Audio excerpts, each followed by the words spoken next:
오후에 하나님 말씀은 이제 우리 요한복음 7장. 자, 지난 시간에 이어서 이제 14절부터 우리가 이제 살펴보려고 합니다. 자, 예수님께서는 형제들에게는 이제 예루살렘에 가지 않겠다 하셨지만 비밀리에 가셨다고 말씀드렸죠, 그렇죠? 예.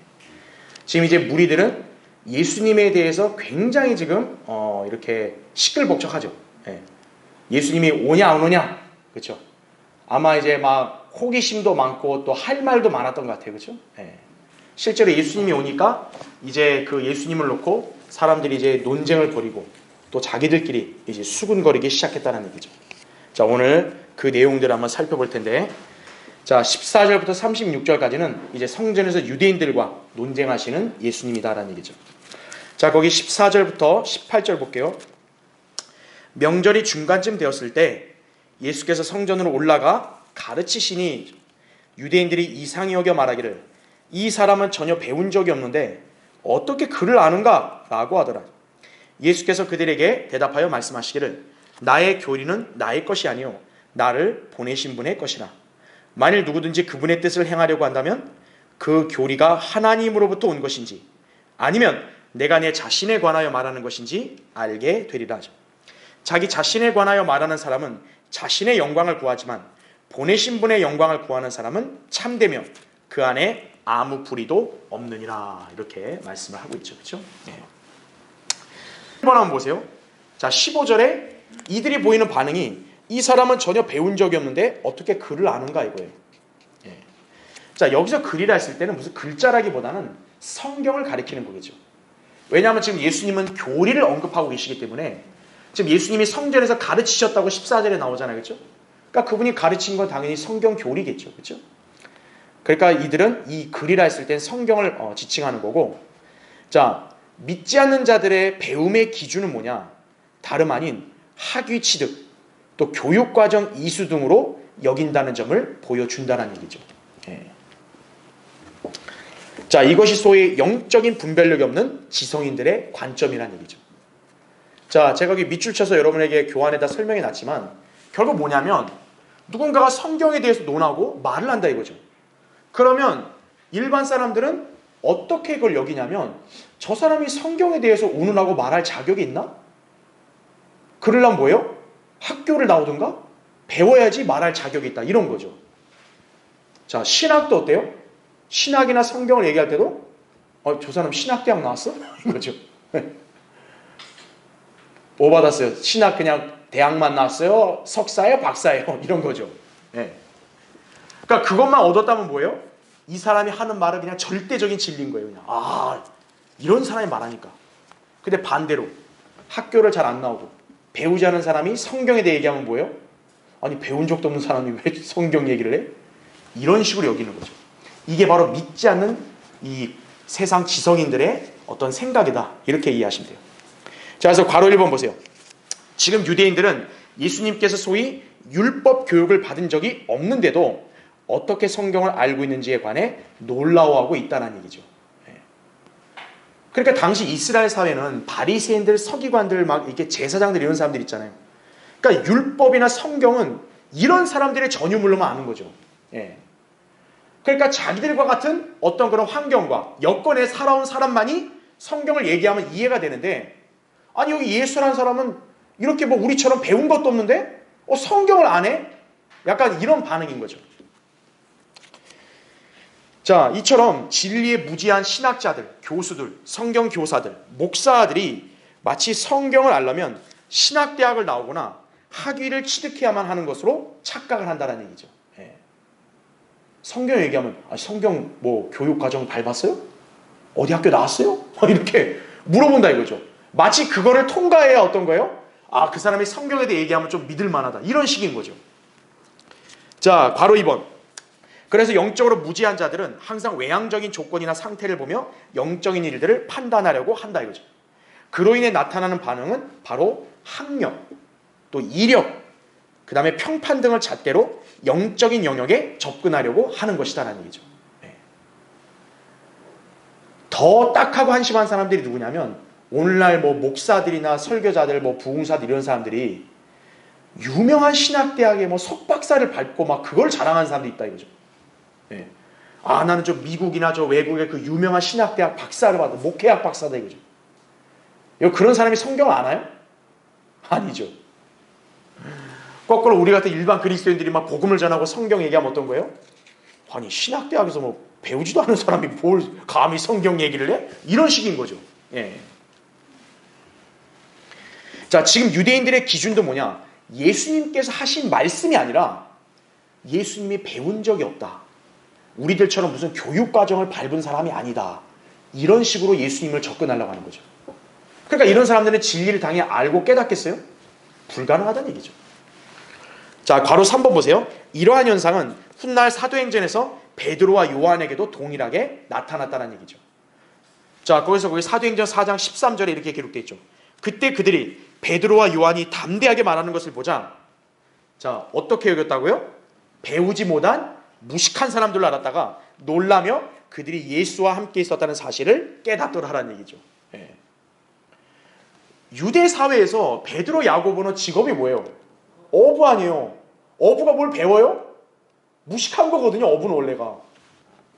무식한 사람은 보통 이렇게 그냥 점잖이 가만히 있어야 되는데 막 담대하게 말하더라 이거죠. 거기에 놀래버린 거죠. 네. 자, 밑에 괄호 4번. 세상은 학문이나 교육 등으로 성경의 영적인 진리들을 논할 수 있는 자격이 있는 것으로 판단하지만 그거야말로 인간적인 발상이고 하나님의 관점과는 아무런 관계가 없다는 사실이죠. 네. 그러니까 하나님과 인간의 기준은 다른 거죠. 그렇죠? 자, 예수님은 이 지상에서 어떤 부유한 집안의 가문에 태어나신 게 아니잖아요. 요셉의 직업이 뭡니까? 목수예요. 예. 그러니까 예수님도 목수의 아들로 태어나는 거예요. 그러니까 아버지의 직업을 그대로 이어받아서 일을 했단 말이죠. 그러니까 예수님도 당시 이스라엘 사회에서는 그냥 목수인 거예요. 그러니까 일개 목수였던 예수님이 막 성경 교리를 가르치고 얘기한다 이거죠. 또 바다에서 그물질만 하던 어부들인 베드로와 요한이 이렇게 성경을 얘기하더라 이거죠. 하나님 말씀을 전파하더라 이거죠. 그것도 막 자신 없어가지고 막 이렇게 막 조그마한 목소리가 아니라 막 담대하게 전하는 거예요. 자, 이런 분들을 봤을 때 세상에서는 배운 적이 없어요. 학문적으로 볼 때는 무식한 사람들이에요. 왜? 학교 교육을 막 고차원적인 교육 받는 사람들이 아니거든요. 그럼에도 불구하고 예수님과 사도들은 성경의 지식을 정확하게 알고 있었다는 얘기죠. 그러니까 여러분은 여기서 뭘 감지할 수 있는 거예요? 성경의 영적인 진리는 세상 학교에 나와서 배우는 게 아니구나. 그걸 알 수 있는 거예요. 네. 심지어 바른 성경이나 바른 교리도 무시하는 그런 신학대학을 박사까지 밟았다 해도 전혀 성경 몰라요, 이 사람들. 그래서 여러분이 알아야 될 것은 하나님의 말씀인 이 영적인 진리는 이렇게 세상 교육으로 터득하는 게 아니구나. 그걸 여러분 배우시는 거예요. 자, 밑에 괄호 5번. 자, 밑줄을 쳐놨죠. 그렇게 예수님께서 가르치신 것은 어느 학식 높은 사람에게서 배운 서기관들이 도저히 따라올 수 없을 만큼 권위 있었던 것이다라는 얘기죠. 그러니까 마태복음 7장에서 산상설교를 예수님이 끝내고 나니까 당시 백성들이 놀라버린 거예요. 왜냐? 예수님이 가르치신 말씀을 들어보니까 이거는 지금 소위 여기 이 지상에 있는 이 서기관들하고 비교가 안 되는 거거든요. 네. 그만큼 권위가 있는 거죠. 왜냐? 이 바리새인 서기관, 오늘날 이 배교한 이 종교 지도자들은 그냥 성경의 영적인 심오한 진리를 안 게 아니라 그냥 학문적으로만 그냥 신학을 공부했던 거지 전혀 영적인 걸 모르는 거예요. 예. 반면에 우리가 세상 학문이나 철학이나 어떤 교육적인 부분은 무지해도 성경의 이 진리를 우리가 정확하게 알고 믿고 깨달았다면 우리 그 사람들보다 더 하나님의 말씀을 잘 알고 전할 수 있는 거죠. 그렇죠. 예. 권위가 있다 이거죠. 자, 베드로와 요한도 어때요? 담대하게 말씀을 전하니까 당대 유대 종교 지도자들이 쩔쩔맬 수밖에 없었던 거예요. 그게 사도행전 4장 17절부터 20절에 나온다는 얘기죠. 당시 공회에 있던 이 종교 지도자들이 베드로와 요한에게 위협을 행사하는 거예요. 예수의 이름으로 말하지 마 이거예요. 그렇다고 이들이 위축됐을까요? 주눅들었을까요? 아니요. 더 담대히 얘기했다 이거죠. 너희들에게 경청하는 게 맞을까? 하나님에게 경청하는 게 맞을까? 우리는 보고 들은 일들을 말하지 아니할 수 없다. 이렇게 얘기한다 이거죠. 어떻게 계층이 낮은 어부가 당대 존경받는 공에 있는 사람들 앞에서 그렇게 당당하게 얘기하냐고요. 그게 진리의 힘이라는 걸 아셔야 돼요. 그렇죠? 네. 세상 학문이나 지식과는 감히 비교할 수 없는 위대한 하나님의 말씀, 곧 진리의 성경의 지식이다라는 점 아셔야 됩니다. 다니엘 10장 21절에 성경을 진리라 그러죠? 여러분이 성경의 진리를 지금 설교를 통해 듣고 공부를 통해 배우죠? 여러분 세상 어디에서도 배울 수 없는 진리의 지식을 여러분이 갖고 있는 것이, 그걸 기억하셔야 돼요. 그렇죠? 네. 자, 바로 6번. 성경은 분명하게 세상 학문이나 교육의 영역으로 영적인 것들을 알 수 없다고 말씀한다 이거죠. 그래서 바울이 거기 고린도서 2장 13절 14절에 이렇게 기록했죠. 우리가 그것들을 말하되 인간의 지혜가 가르치는 말로 하지 아니하고 성령께서 가르치시는 말로 하나니, 이렇게 얘기하죠. 네. 그러면서 뭐라고 했냐? 자연인은 하나님의 영의 일들을 받아들이지 아니하나니, 이렇게 나오죠. 그 일들이 어리석게 여겨지기 때문이요 또 알 수도 없나니 이는 그 일들이 영적으로만이 분별되기 때문이니라 말씀하는 거죠. 네. 자, 여러분한테 제가 예수 그리스도의 복음에 관한 진리, 또 구원에 관한 교리, 그리고 재림에 관한 예언, 제가 여러분에게 설교하고 강의할 때 여러분 중에 그걸 이해 못하거나 막 그거 어렵다고 느끼는 사람 없잖아요. 다 그걸 그대로 믿잖아요. 그거 여러분 잘 깨닫는단 말이에요. 근데 저의 이런 설교나 강의를 세상에 교육받은 사람들은 알아들을까요? 못 알아들어요. 제가 지금 여기서 하고 있는 이 강의를 여러분은 지금 다 그렇게 이해하고 듣는데, 만약에 제가 이거를 어떤 유명한 대학원 박사과정 받은 사람한테 가서 내가 이 얘기했다고 해요. 그 사람들은 어떻게 볼까요? 왜 이런 사람이 여기 와 있냐고 이렇게 하겠죠. 왜입니까? 그 사람들은 영이 죽어있는 자연인이기 때문에 영의 일들을 모르는 거예요. 자, 성경도 뭡니까? 영적인 말씀이죠. 그러니까 영적인 말씀은 영적인 안목이 있는 사람만이 이거를 알고 깨달을 수 있는, 이해할 수 있는 거예요. 근데 그 영적 안목은 세상 교육을 많이 받았다고 열리는 게 아니란 얘기죠. 네. 그래 세상의 자연인들은 우리가 이렇게 너무나 놀라워하면서 확신하고 있는 성경의 진리를 결코 이해할 수 없다는 얘기죠. 그걸 바울이 밝혀놓은 것이, 그걸 우리가 잘 기억해야 합니다. 그러니까 여기 유대인들도 어떤 거예요? 예수님이 가르치시는 교리에 대해서 와, 저분 말씀이 아멘입니다, 이게 아니라 배운 적이 없는 사람이 어떻게 저런 걸 얘기해, 이런 식인 거죠. 네. 저 사람 말을 어떻게 믿을 수 있어, 이런 식인 거죠. 자, 밑에 이제 2번 보십시오. 그러니까 16, 17절에 나의 교리는 나의 것이 아니오, 만일 누구든지 그분의 뜻을 행하려고 한다면 그 교리를 어떻게 된다? 알게 되리라. 예수님은 그렇게 강조하시는 거예요. 제가 이걸 좀 요약해서 기록했지만 결과적으로 뭐냐면 예수님의 교리는 하나님께로부터 온 거다 이거죠. 그러니까 너희들이 의지만 있다면 그 교리를 알 수 있다라는 얘기죠. 자, 이것이 왜 예수님을 믿는 자들과 오히려 그분을 대적하는 자들이 있는지를 알게 해주는 대목이다 이거죠. 자, 제가 밑줄을 쫙 쳤죠. 진리를 믿지 않는 자들의 문제가 뭡니까? 지성이 아니라 뭐다? 마음의 문제인 거예요. 요한복음 3장 19, 20절 말씀을 근거로 본다면 이들의 마음이 빛보다는 어둠을 더 사랑하는 거예요. 하나님의 말씀에 순종하기보다는 그냥 치워버리는 게 좋은 거예요. 그러니까 이 사람들이 IQ가 떨어져서 성경을 모르는 게 아니에요. 우리가 IQ가 높아서 성경을 아는 게 아니에요. 마음의 문제라는 얘기죠. 지금 예수님 바로 그것을 지적하고 있는 거예요. 자, 다음 페이지 보시면요. 맨 위에 괄호 1번. 인류 역사상 가장 이슈가 되는 화두는 진리가 무엇인가일 것이다라는 얘기죠. 그렇죠. 예. 자, 지금까지도 막 무수한 그런 학문과 이론들이 막 나오잖아요. 왜요? 근원적으로 뭐예요? 진리를 알고 싶은 거예요. 사람은 누구나. 그러나 성경을 믿지 않거나 회의주의적인 태도로 일관하는 지성인들은 그 답을 알지 못한다는 얘기죠. 이유가 무엇인가요? 진리가 어려워서가 아니에요. 알려고 하지를 않기 때문에 그런 거예요. 알려고 하지 않기 때문에. 예레미야 9장 6절에도 그들이 나를 알기를 거부하는도다 이거죠. 예.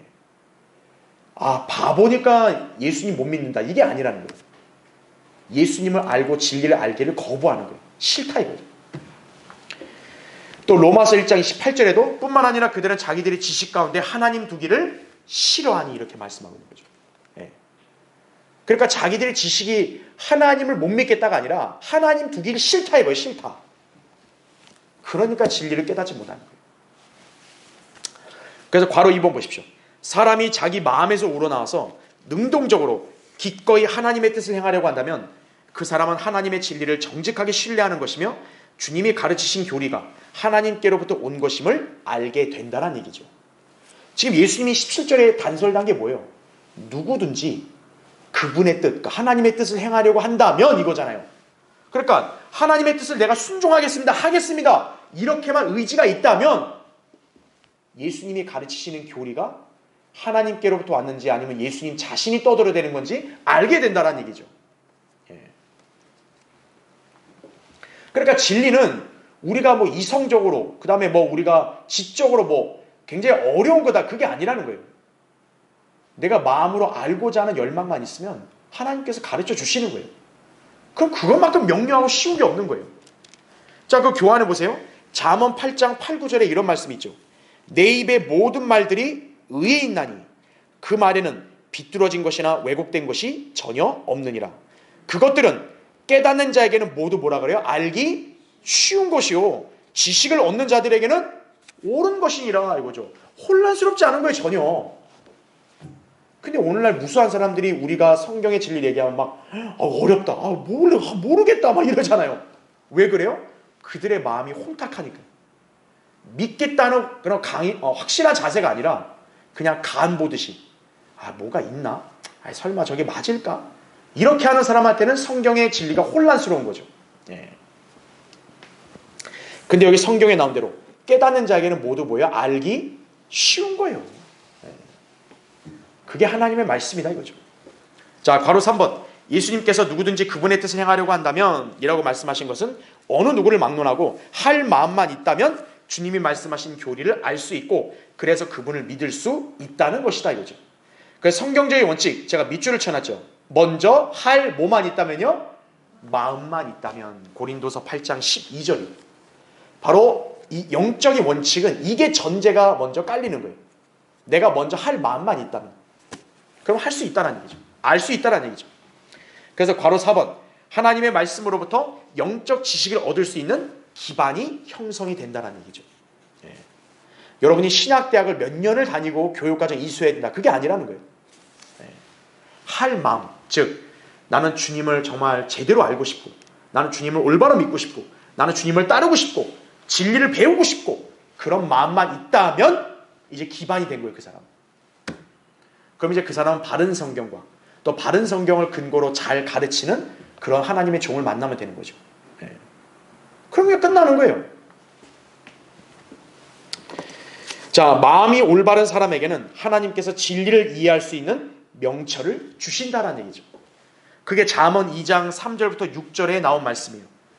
자, 교환에 제가 요약한 걸 보면 정녕 내가 지식을 구하려고 소리 지르며 명철을 위하여 내 목소리를 높이고 또 명철을 찾는다면 내가 주의 두려움을 깨달을 것이요 하나님의 지식을 발견하리니 주께서 지혜를 주시고 그의 입에서 지식과 명철이 나오느니라. 이렇게 기록이 됐다 이거죠. 예. 저기 제가 생략해놨지만 이 잠언 2장에는 어떤 예를 들었냐면 보물 찾듯이, 야 저게 뭐 엄청나게 숨겨있대, 그럼 어떤 거예요? 사람들은 막 그냥 악을 쓰고 가서 찾잖아요. 그렇게 하듯이 만약에 진리를 찾는다 그러면 하나님께서 알게 해주신다는 거예요. 예. 지혜를 주시고 그의 입에서 지식과 명철이 나온다고 약속하셨다 이거죠. 자, 밑에 괄호 5번. 그러므로 주님께서 하신 말씀을 바탕으로 우리는 성경에서 다음과 같은 원리를 발견하게 된다는 얘기죠. 자, 제가 요약해 놓은 거예요. 먼저 동그라미 1번 보세요. 자, 인간은 누구를 찾을 수 있다? 하나님을 찾을 수 있다는 얘기죠. 예레미야 29장 13절에도 너희가 너희의 온 마음으로 나를 찾으려 하면 너희는 나를 찾게 되고 나를 만나리라. 분명히 약속하잖아요. 그렇죠? 동그라미 2번. 그 다음에 인간은 하나님의 뜻을 발견할 수 있다는 얘기죠. 특히 바울이 뭐라고 말했어요? 너희 마음을 새롭게 함으로써 변화를 받아 하나님의 선하시고 기뻐하시고 온전하신 뜻이 무엇인지 입증하도록 하라 나오죠. 이게 무슨 말이에요? 입증하도록 하라는 얘기는 내가 알 수 있으니까 입증할 수 있다는 얘기 아니에요. 그렇죠? 예. 그러니까 여러분이 헌신하고 여러분 마음을 새롭게 하게 되면 여러분은 하나님께서 여러분을 향한 그런 뜻을 알게 해주신다는 얘기죠. 그럼 내가 그 뜻을 순종하고 있다는 것을 입증하라, 이렇게 바울이 얘기하는 거죠. 예. 그러니까 인간은 마음만 먹으면 하나님 뜻도 발견할 수 있는 거예요. 그럼 동그라미 3번. 어떤 인간도 하나님의 뜻을 행하든지 거부할 수 있다라는 얘기죠. 만약 하나님의 뜻을 행하면 그 사람의 교리들은 성경적인 것으로 판명될 것이다라는 얘기죠. 예. 자, 하나님이 세우신 이 교회와 또 하나님의 사람이 무언가 교리를 가르쳐요. 근데 그 사람이 만약 하나님의 뜻에 따라 올바로 행하고 있는 상태에서 가르쳤다. 그럼 그건 하나님께서 주신 말씀이라는 얘기죠. 예. 그러니까 예수님도 지금 그걸 언급하고 있는 거예요. 그러니까 지금 예수님에 대해서 막 왈가왈부한단 말이에요. 야, 왈가왈부하지 말고 만약 너희들이 정말 하나님의 뜻을 행하려고 한 사람이라면 내가 지금 너희들한테 가르치는 교리가 내가 그냥 아무렇게 떠드는 건지 하나님이 주신 건지 니네 알 수 있다. 이 얘기를 하는 거죠 지금. 예. 근데 결과적으로 유대인들은 알아요 몰라요? 모르는 거죠. 예. 알라고 하는 의지나 마음이 없었던 거예요. 예. 자, 그래서 하나님의 뜻을 행하지 않으면 그 사람은 결코 하나님의 뜻이 무엇이고 그 뜻에 관해서 어떤 것도 알지 못하게 된다는 사실.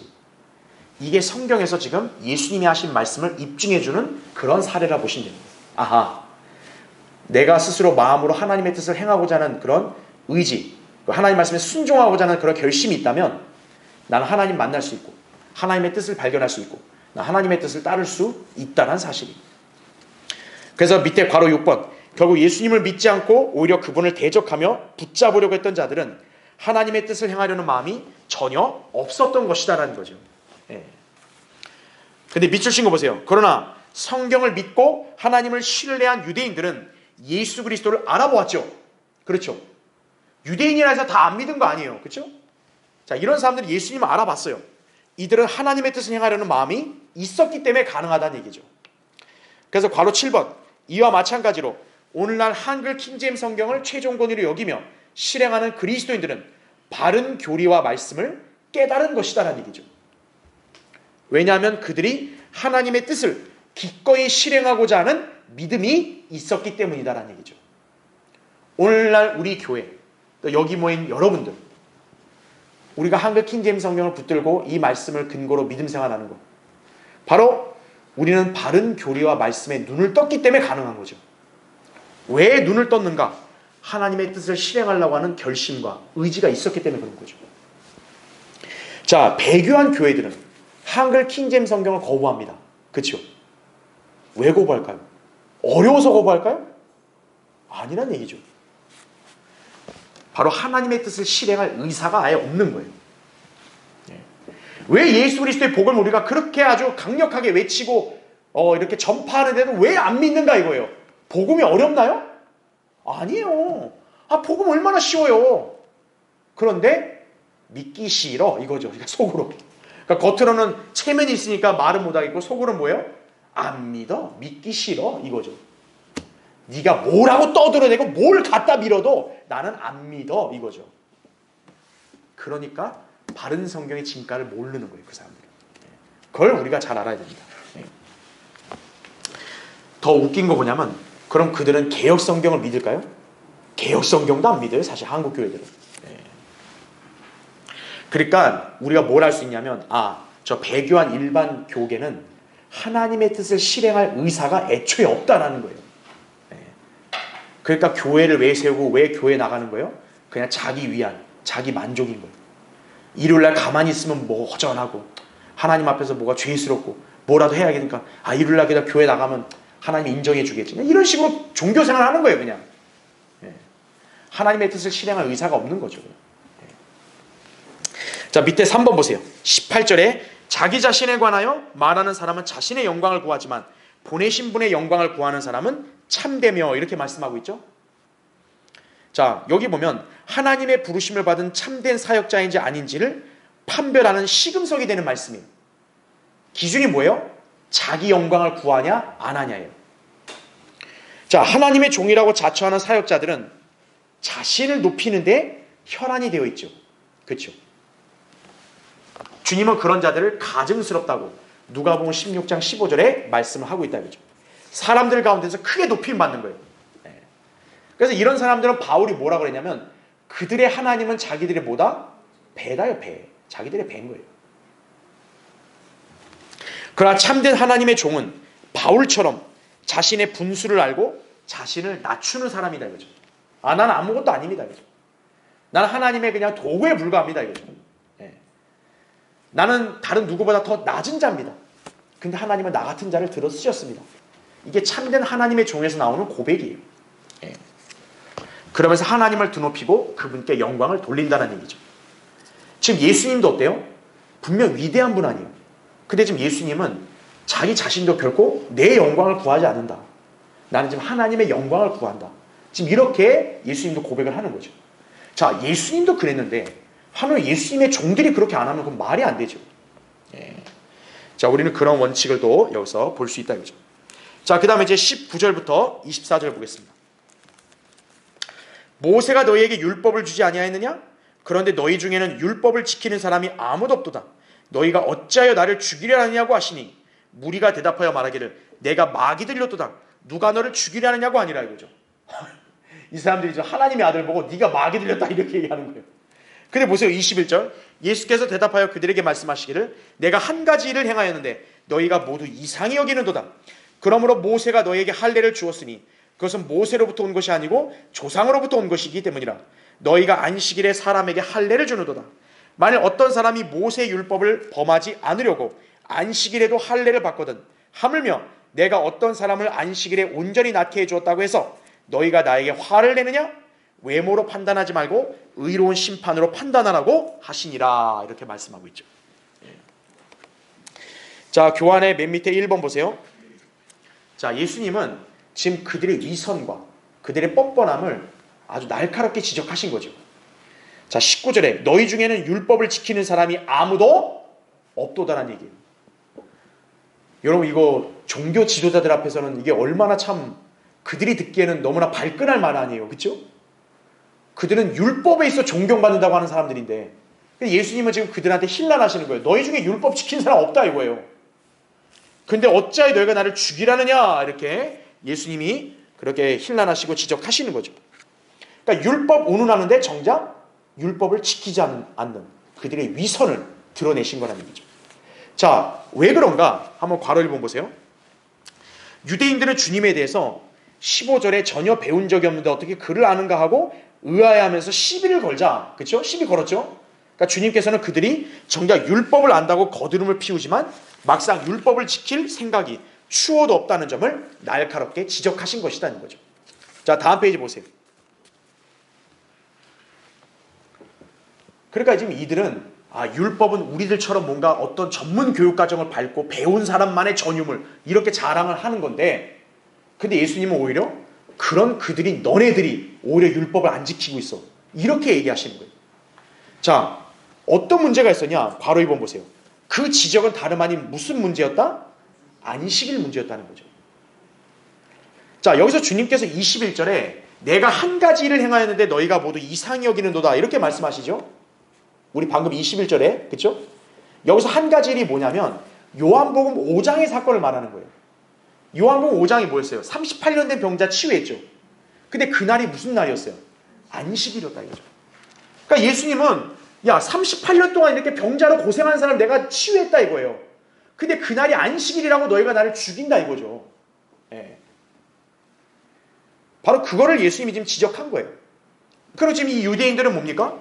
예수님이 그 불쌍한 사람을 치유한 것 이거를 좋게 얘기하는 게 아니라 왜 안식일에 그 짓을 해? 이런 식으로 지금 예수님을 갖다가 비난하면서 죽이려고 하는 거예요. 그러니까 이들의 관점 뭡니까? 사람을 낳게 하고 사람을 구하고 이게 중요한 게 아니라 우리의 종교의식, 안식일이 더 중요한 거야. 이런 식인 거죠. 예. 당신이 사람을 살리든 뭘든 그건 우리 관심사가 아닌데 안식일을 안 지켜? 이런 식인 거예요. 근데 예수님은 어려웠던 거예요? 그 안식일로 그들의 위선을 지적하는 거예요. 너희들이야말로 안식일 안 지킨다 이거예요. 자, 바로 3번에 바로 어떤 내용이냐? 주님은 모세의 율법을 지키기 위해서 안식일에 할례를 주는 유대인들이 같은 안식일에 병자를 고치신 예수님을 죽이려 하는 모순을 지적하셨다는 얘기죠. 22절 23절에 나온 말씀. 즉 뭡니까? 유대인들은 난지 8일째 되는 아기한테 무조건 할례를 줘야 돼요. 근데 그 아기한테 할례를 줄 때 만약 안식일이다 이거예요. 그럼 안식일에는 아무 일도 하면 안 되죠, 원래가. 그렇죠. 더군다나 여러분, 할례가 뭐예요? 할례는 칼로 포피를 베어내는 거예요. 피를 흘리게 하는 일이에요. 여러분, 안식일에 그렇게 하는 정신 맞아요? 아니죠. 근데 이들은 거리낌 없이 어때요? 안식일에도 할례를 하는 거예요. 왜? 할례도 이들은 모세 율법이라고 알고 있기 때문에 우린 율법을 지키는 사람이야. 그러니까 할례도 명령이니까 우리는 할례를 해야 돼. 안식일에도. 이렇게 하더라 이거죠. 그러면서 뭡니까? 예수님이 바로 그걸 지적하는 거죠. 야, 니네 할례를 왜 해? 안식일을 지켜야지. 할례도 명령이잖아요. 자, 명령을 지키는 건 선한 거죠. 그래, 좋다 이거야. 그럼 너희들은 명령을 지키는 게 선한 일이니까 안식일에 하지 않냐 이거예요. 그럼 하물며 내가 병자를 치유하는 거, 여러분 이거 선한 일이요, 악한 일이요? 선한 일이죠. 그럼 나도 안식일에 그런 선한 일을 하는 거, 그건 당연한 거 아니냐 이거죠. 니들도 명령을 지키는 게 선한 일이어서 할례를 주는데 하물며 나는 나 자신이야 내 가족이 아니라 저 불쌍한 사람을 치유하는 선을 행했다 이거예요. 근데 나를 비난해? 이런 식인 거죠, 예수님은. 바로 그들의 위선을 지적한 거라는 얘기죠. 그래서 괄호 4번 보세요. 자, 사실 이들은 안식일을 제대로 지켜요, 안 지켜요? 사실 안 지킵니다. 이들이 예수님을 갖다 비난하면서 이렇게 덫을 씌우려 한 게 안식일인데 사실 이 유대인들도 안식일을 잘 안 지켰어요.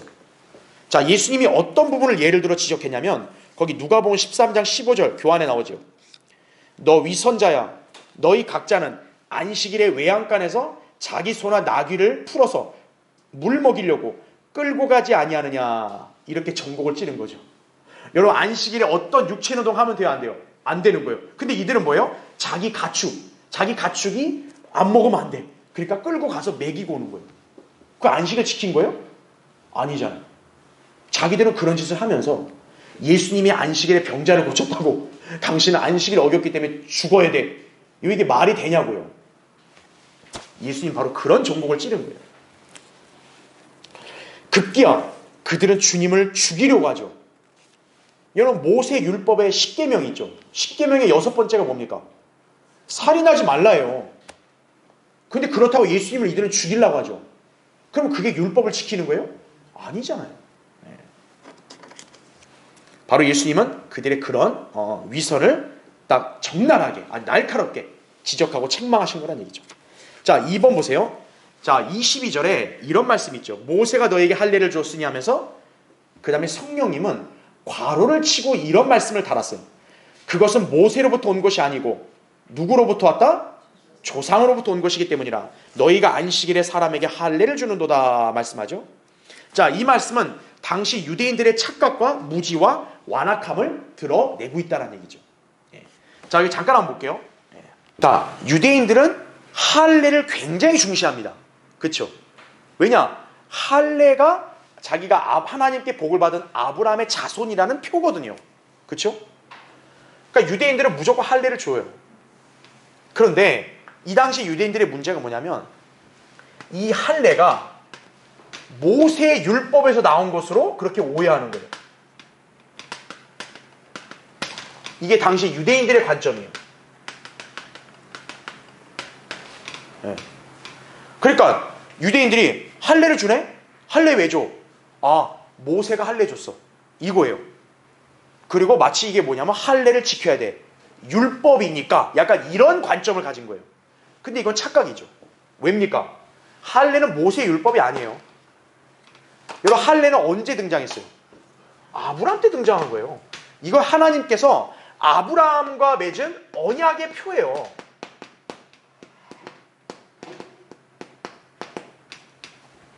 아브라함의 언약의 표다 이거죠.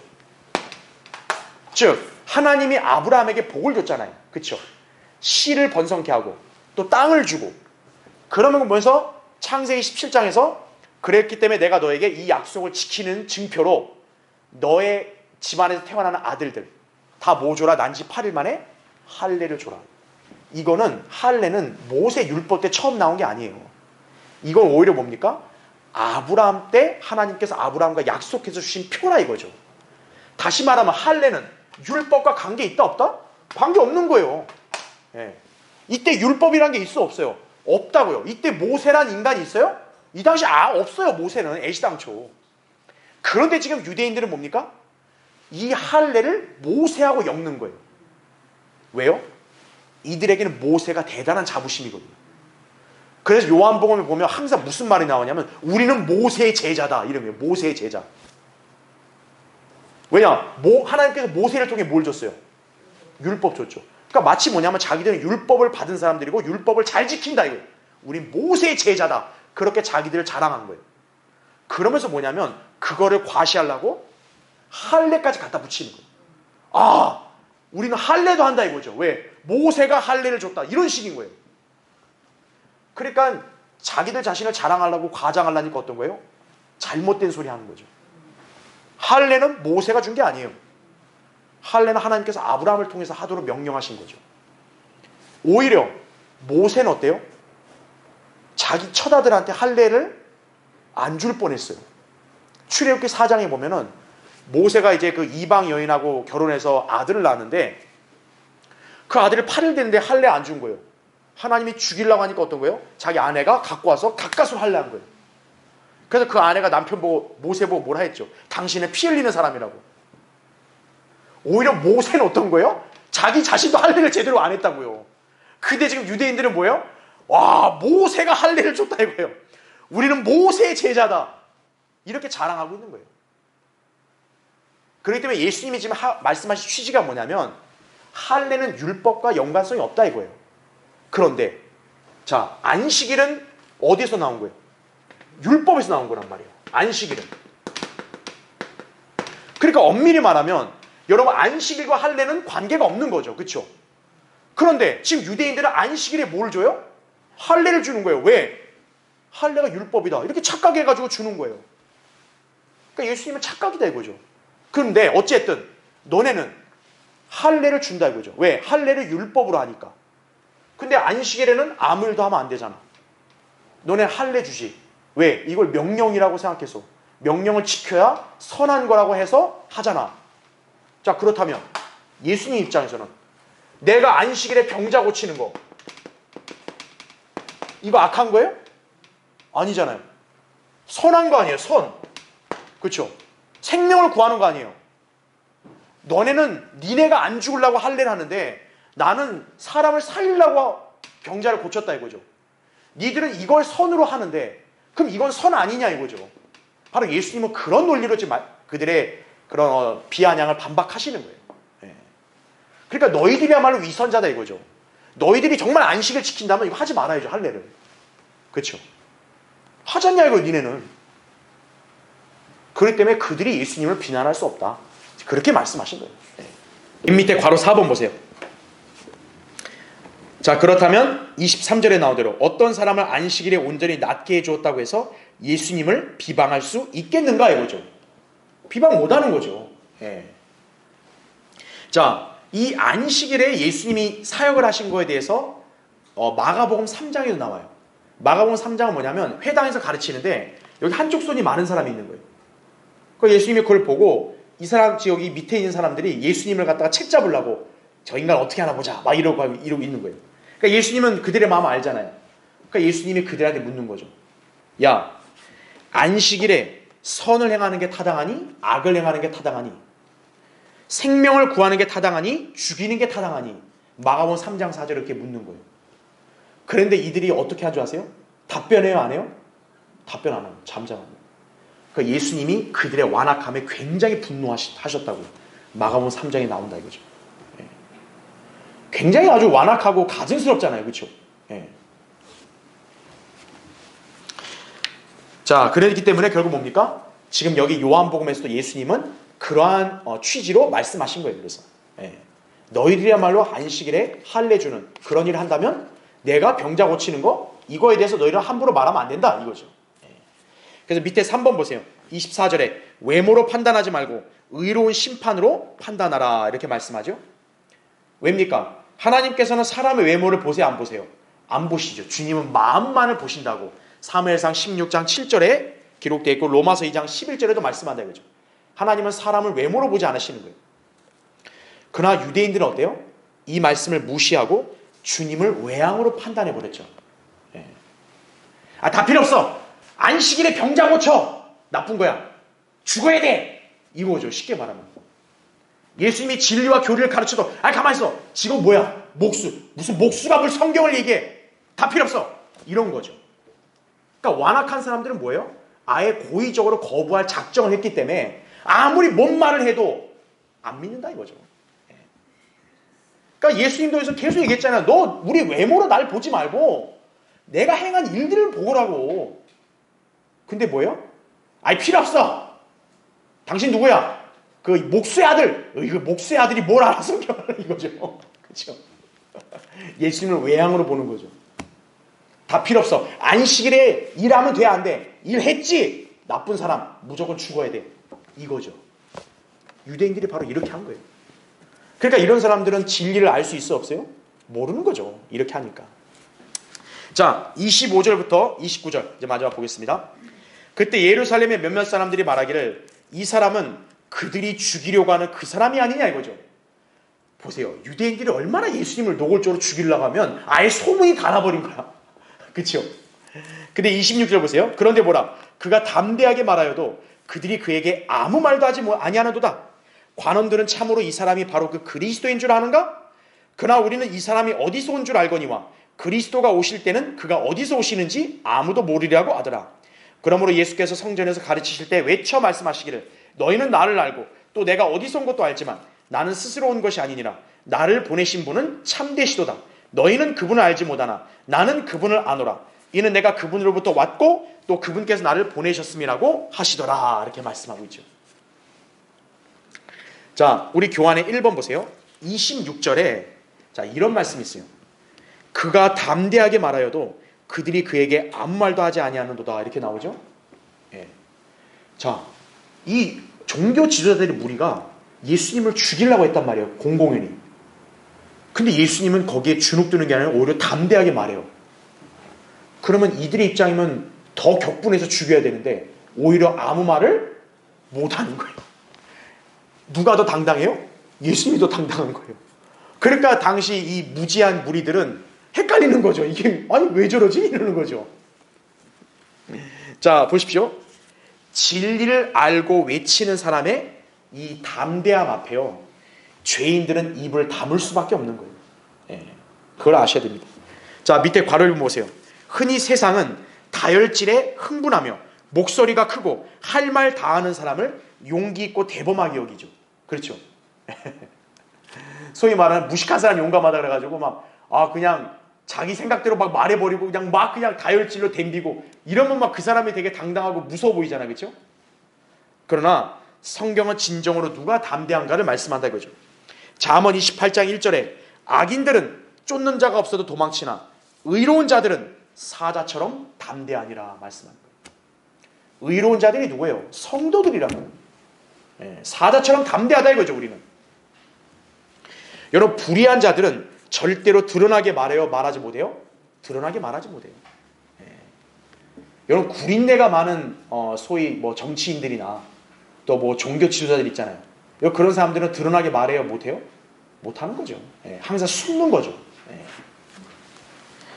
오히려 그들은 겁 많고 다수의 시선을 두려워하는 법이다 이거죠. 그렇죠? 다음 페이지 보십시오. 괄호 2번. 그러나 예수 그리스도께서는 정정당당하게 사람들 앞에서 담대히 말씀하셨다 이거죠. 주님은 의로우시며 진리를 말씀하시기 때문이다 이거죠. 그렇죠?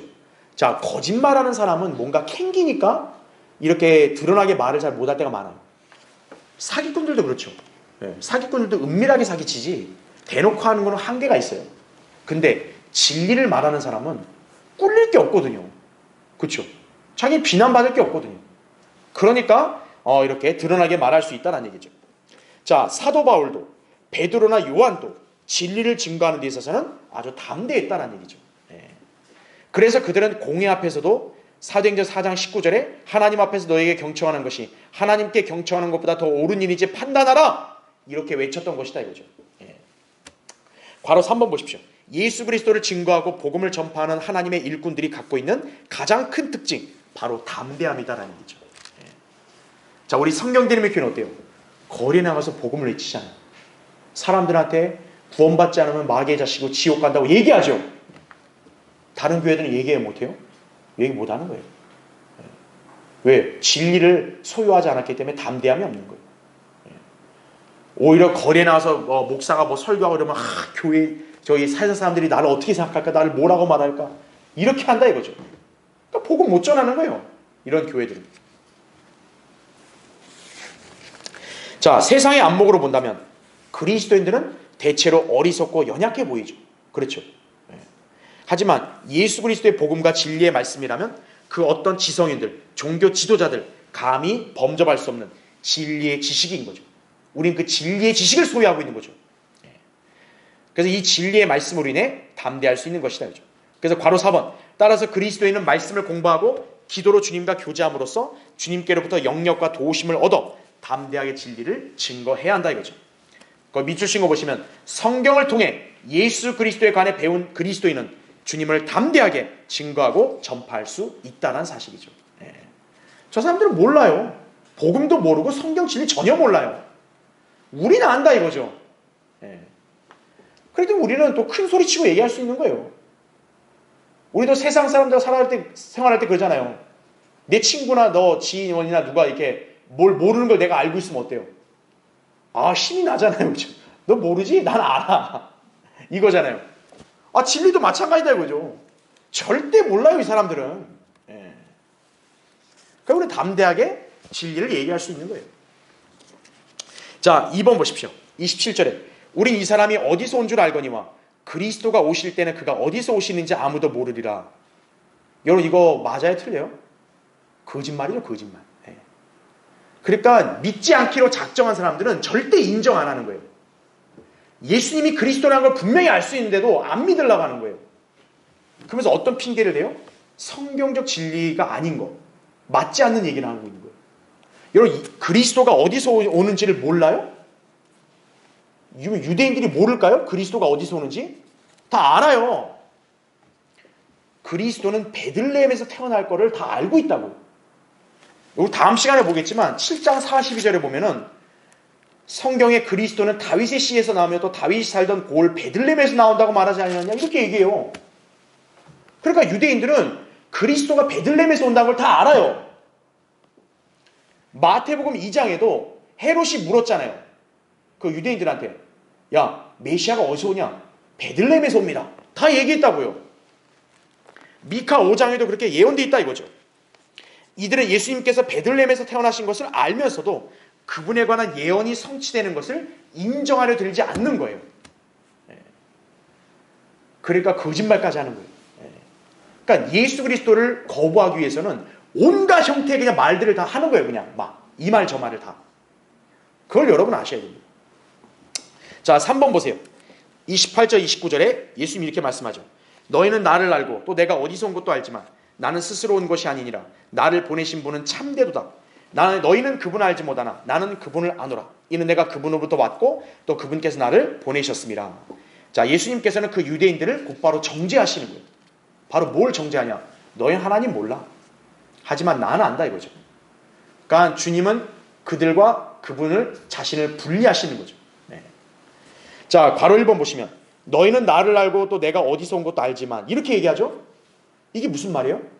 당시 유대인들은 예수님이 어디서 왔는지를 알고 있는 거예요. 또 어디서 오실 것인지에 관한 예언도 알고 있었다는 얘기죠. 하지만 그들은 사실을 사실대로 인정하고 싶지 않을 만큼 정직하지 못한 자들이었다 이거죠. 그 다음에 괄호 2번 그러나 예수 그리스도께서는 그 이유에 관해 너희가 그분을 알지 못하나 이렇게 말씀하셨다 이거죠. 그러니까 왜 이들이 예수님을 인정 안 해요? 하나님을 모르니까 인정 안 하는 거예요. 그걸 여러분 아셔야 돼요. 하나님을 알았다면 예수 그리스도께서 스스로 오신 것이 아니라 하나님 아버지께서 이 땅에 보내신 것임을 알았을 것이다라는 얘기죠. 29절에 나온 말씀입니다. 그 다음에 괄호 3번 주님께서는 모든 것들이 진리임을 확증하셨다 이거죠.